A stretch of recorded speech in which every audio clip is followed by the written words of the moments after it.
What's up everyone, the Game 2K2 here again, and as you can see I'm appearing on camera for the very first time.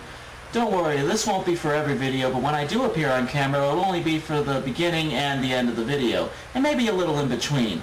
But today, to celebrate this occasion, we're going to be looking at Grand Theft Auto 4. Now we enter the current era of gaming, which contains three massive consoles in the Xbox 360, PlayStation 3, and Nintendo Wii.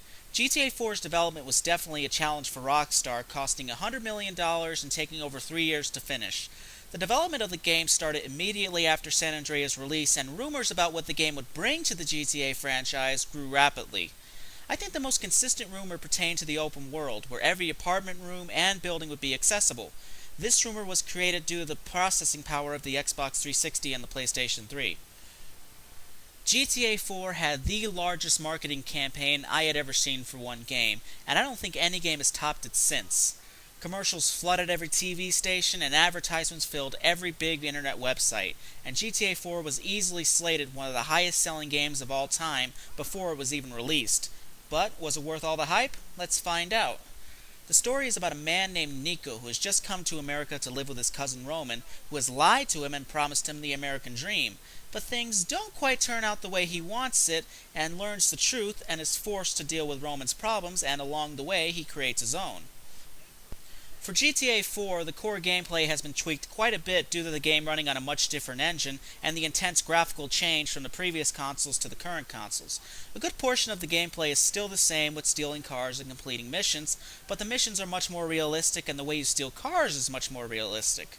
When it comes to stealing cars, it's not as fast as it used to be. Like previous games, not all cars are going to be unlocked, but instead of just trying another car, your character will break the window and unlock it and proceed to hotwire the car.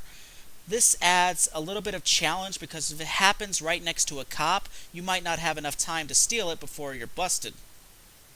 When it comes to the missions, some of them are still the basic GTA missions like stealing cars, but most of them are a little more detailed. For instance, you might have to stake out a place while your cousin Roman goes and plays poker, and you have to call him when his enemies arrive, or you go with somebody to collect money.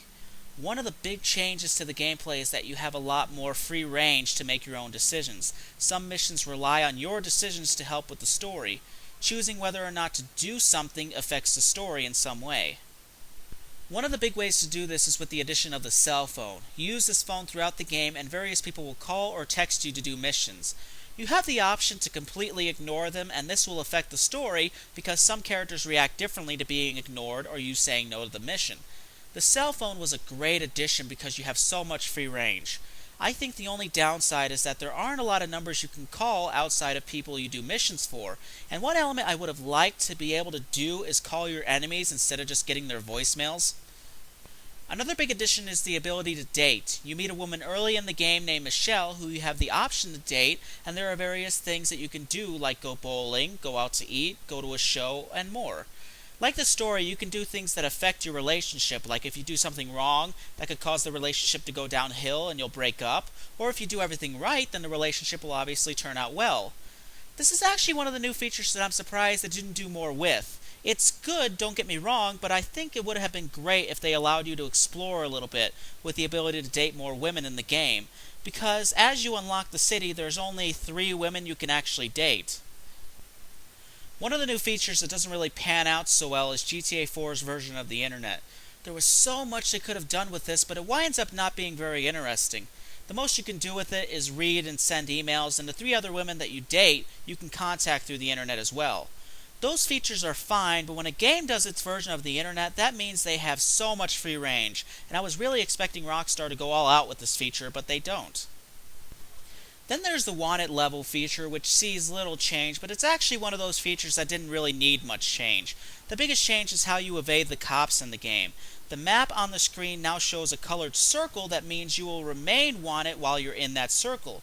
You have to drive out of that circle to get rid of the wanted level. However, once out of the circle, it takes a few seconds for your wanted level to actually go away, and if a cop sees you, the circle will return. Then there's the driving and the vehicles, which see some change. Obviously the vehicles are noticeably different, a few cars repeat, but overall this is a completely different setup of cars. The driving physics have also changed, and while Rockstar goes for more realism, the driving is a little rough around the edges.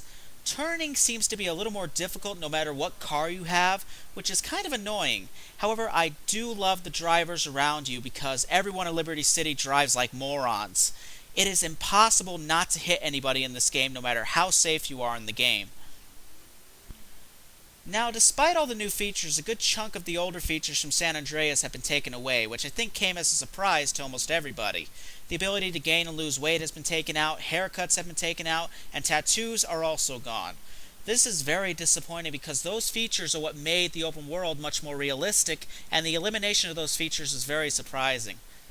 Another flaw is that despite being on new and more powerful consoles, this open world is not as open as we all expected. Rockstar's description of GTA 4's open world did really give us false hope, and seeing how big Liberty City is in this game, there really aren't a lot of buildings that are accessible, and from playing this game, I think I can honestly say that GTA 4 has less buildings you can access than San Andreas, which is sad. However, the biggest flaw from my point of view is Liberty City's sheer size itself. Liberty City, despite being one city, is still just as big, if not bigger, than San Andreas. Like I said in my previous review, I feared that San Andreas would be nothing but long, boring drives, and while San Andreas managed to avoid that problem, GTA 4 doesn't. I don't mind longer missions, but when a good portion of the mission is nothing but 5 or more minutes of driving, that can get very boring. This is very much like the problem that the video game adaptation of Harry Potter and the Order of the Phoenix had, where all you could do was jog around this castle, and the missions would have you going from one part of the castle to the other, and sometimes to finish the mission you would have to go back to where you started. GTA 4 has the exact same problem. Now, one area where GTA 4 doesn't have a problem is with the graphics. The game is easily one of the nicest looking games ever made, which is actually quite the opposite of the previous games. Because while the environments in GTA 3 through San Andreas were quite nice, GTA was never one of the most graphically impressive franchises up until GTA 4, because franchises like Halo and Max Payne had a bit of a graphical edge over the GTA franchise. But GTA 4 is almost perfect in appearance, the character models are realistic, and Liberty City is beautifully designed.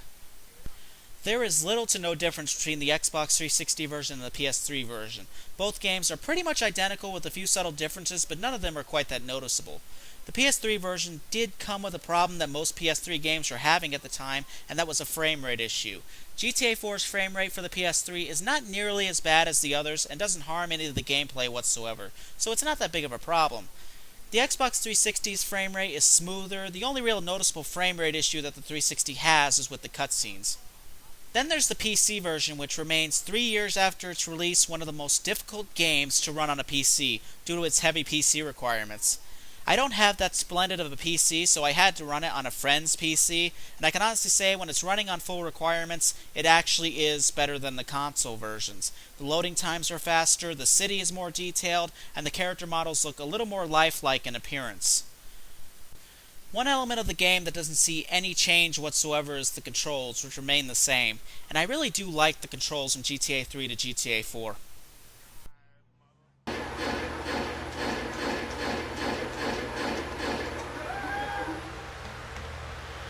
So overall, Grand Theft Auto 4, while impressive, is also kind of a letdown too, if that makes any sense. They do a lot, but they also take a lot away, which is kind of sad considering that it's on a new console. It is sad seeing half of the great gameplay from San Andreas being eliminated for Grand Theft Auto 4. But overall, it's still a great game, it's still worth playing, but I do think that fans might be a little disappointed, especially when comparing it to San Andreas.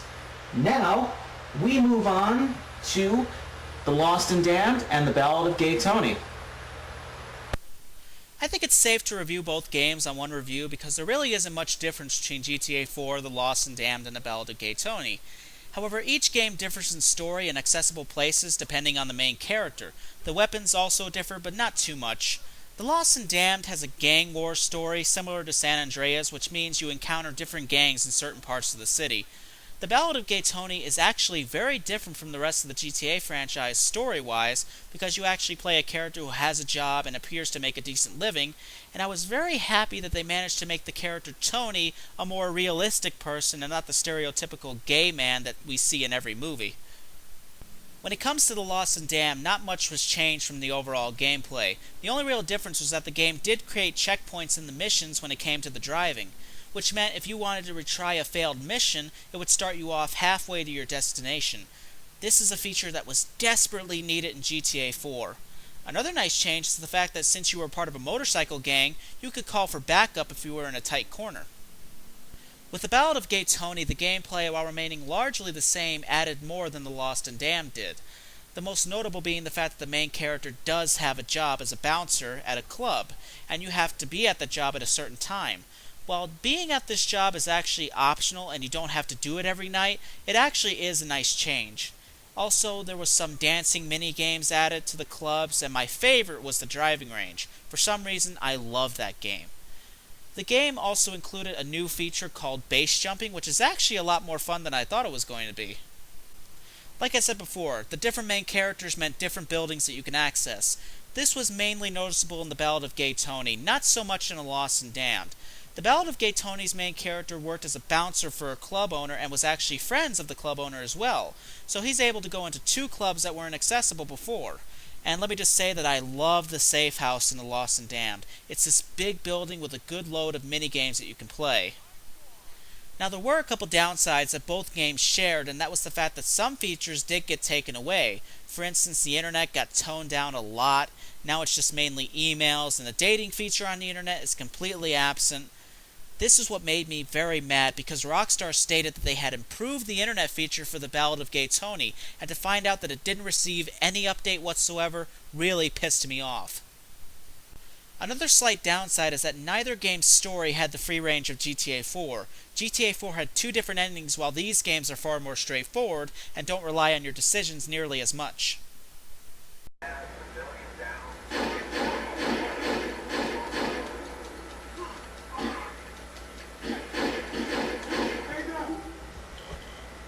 So overall, with the Ballad of Gay Tony and Lost and Damned, considering the fact that they were just downloadable content on Xbox Live for Grand Theft Auto 4, they're actually really damn impressive. They offer 10 or more hours worth of gameplay each, and considering the prices that they were offered for when they released, that's really damn good, and I will take that price any day for games like those.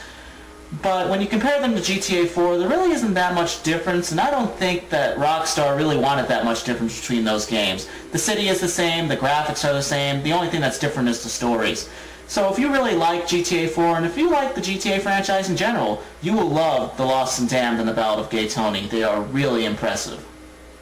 So everyone, I hope you enjoyed my first time on camera.